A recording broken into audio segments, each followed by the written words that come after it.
isbitaalka Banaadir ee magaalada Muqdisho ayaa waxay soo saareen baaq degdeg ah. waxaa qodobkan eegaya wariyaha Ibrahim Maxamed Xasan Ibrahim Jamuni. xildhibaan Mahad Maxamed Salaad oo ka tirsan golaha shacabka Soomaaliya ayaa maanta soo bandhigay fariin uga timid xubno ka shaqeeya isbitaalka Banaadir ee magaalada Muqdisho. Banaadir ayaa ka mid ah isbitaalada la geeyay qofkii ugu horeeyay ee shalay Muqdisho ugu geeriyooda cudurka coronavirus kaasi oo ahaa aabe 58 jir ahaa oo lagu magacaabi jiray Shariif Maxamed Maxamuud.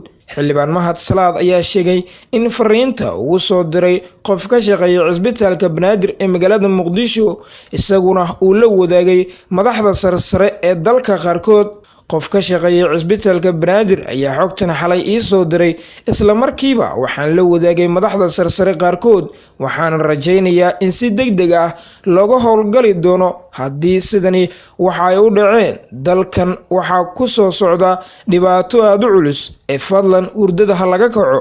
waa sida fariintiisa uu ku bilaabay xildhibaan Mahad Salaad. salaan kadib waxaan rabaa in aan kula wadaago xaaladda uu marayo caabuqa COVID-19 marxaladaha uu soo maray bukaankii u geeriyooday cudurkani iyo sida ay wax u dhaceen. waxaa dhacday 2 bishii Abriil in Shariif Maxamed Maxamuud laga qaaday xaaqo ama cantuuf si loo baaro waxaana la keenay isbitaalka Banaadir qaybtiisa TB-da. dhakhaatiirta TB-da maamula ayaa ka soo qaaday oo keenay shaybaarka si looga baaro TB waana laga waayay. intaasi kadib waxaa loo wareejiyay isbitaalka Aadan Cadde. maalin walba waxaa aadayay qaar ka mid ah dhakhaatiirta iyo shaqaalaha isbitaalka waayo waxa uu aabbo u ahaa agaasimaheena isbitaalka Banaadir iyada ayaana ku ixtiraami jirnay madaxeeda.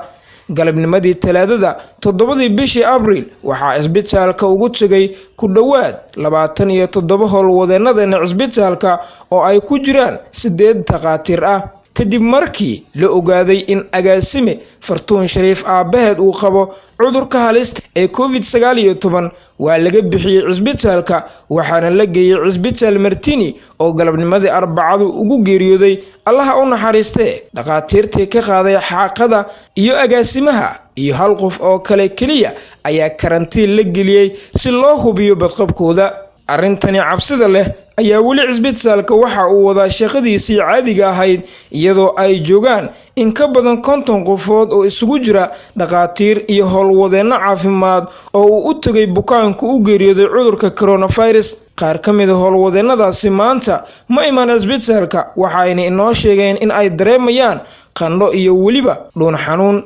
halista ugu weyn ayaa ah in uu ku sii fidayo bukaanada isbitaalka jiifo shaqaalaha ka shaqeeya hooyooyinka iyo caruurta isbitaalka u yimaado baaritaano caafimaad si looga badbaado cudurkani si uu u sii faafo. waxaan ka codsan lahaa in la sameeyo baaritaano degdeg ah. waa arrin laga gaabinayo sababtoo ah wasaaradda caafimaadka 10 jeer ka badan ayaan wacnay wax taleefan ka qabanayna ma laha. fariintan adiga ayaan kula wadaagay howlwadeenadeena dhakhaatiirta iyo bukaanada jiifa iyo kuwa yimid isbitaalka Banaadir waxay u baahan yihiin baaritaan degdeg ah. fariintan oo uu bartiisa Facebook ku daabacay xildhibaan Mahad Maxamed Salaad ayaa imaanaysa xilli muddooyinkii ugu dambeeyay magaalada Muqdisho caasimadda dalka Soomaaliya ay ku soo badanayeen bukaanada la daalaa dhacaya xanuunka halista ah ee coronavirus. Ibrahim Maxamed Xasan Ibrahim Jamuni Radio Wadani TV.